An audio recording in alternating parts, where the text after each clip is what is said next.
Saya memang sudah prediksikan bahwa Ambon itu akan bergerak ke level 3. Ya, kenapa? Kalau kita lihat tren perkembangan COVID aktif, itu memang sudah cukup memprihatinkan. Sampai dengan hari ini dia sudah tembus kurang lebih 2.000.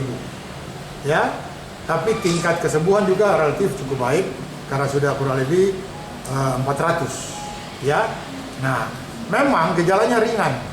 Ya, tidak terlalu mengkhawatirkan, tetapi yang namanya penyakit tetap harus kita antisipasi, ya, tidak bisa kita abaikan begitu saja. Nah, oleh karena itu, dengan level yang ketiga, dengan level 3 PPKM ini, maka tentunya kita akan lebih perketat lagi, ya. Siang ini nanti saya rapat koordinasi dengan Satgas, lalu nanti malam kita mulai turun lagi untuk mulai tertibkan lagi seluruh kegiatan-kegiatan ekonomi sesuai dengan jam yang ditetapkan pada instruksi Wali Kota nomor 4 ini, ya. Jadi rata-rata itu jam 9, jam 10, ya. Restoran juga kapasitasnya kita akan perhatikan betul. Nah, saya berharap kalau kita kendalikan dia sampai dengan akhir Februari, Maret ini mungkin sudah bisa kita normal lagi untuk itu. Itu saja yang saya mau sampaikan.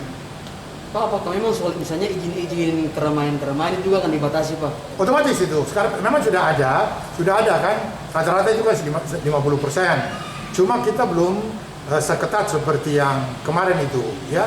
Karena ini kan Omikron, ya. Kalau kemarin Delta kan dia pun dampaknya kan jauh lebih berbahaya. Tapi tetap harus kita waspada, Jadi pusat-pusat kegiatan keramaian itu kita batasi juga untuk pukul 50%. Jadi kira-kira begitu, tempat-tempat ibadah dan sebagainya. Apakah pintu-pintu masuk dari luar menuju kota? Itu ya sekarang kalau soal pintu masuk itu sudah ketat sekali. Itu sudah ketat, baik di udara, baik di darat. Berarti pos-pos itu akan dibangun lagi? Maupun laut. Sekarang sudah ada untuk itu. Sudah. Itu aja. Apakah syaratnya masih menggunakan antigen bagi warga? Otomatis ya.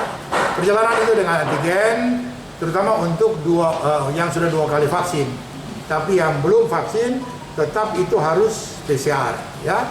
Nah, saya mau menghimbau kepada seluruh masyarakat karena memang itu dari data-data yang ada bahwa hampir yang korban yang agak parah itu rata-rata yang belum vaksin, ya, belum vaksin. Oleh karena itu mari kita ya saling mendorong, saling menjaga. Terima kasih sudah nonton. Jangan lupa like, subscribe, dan share ya.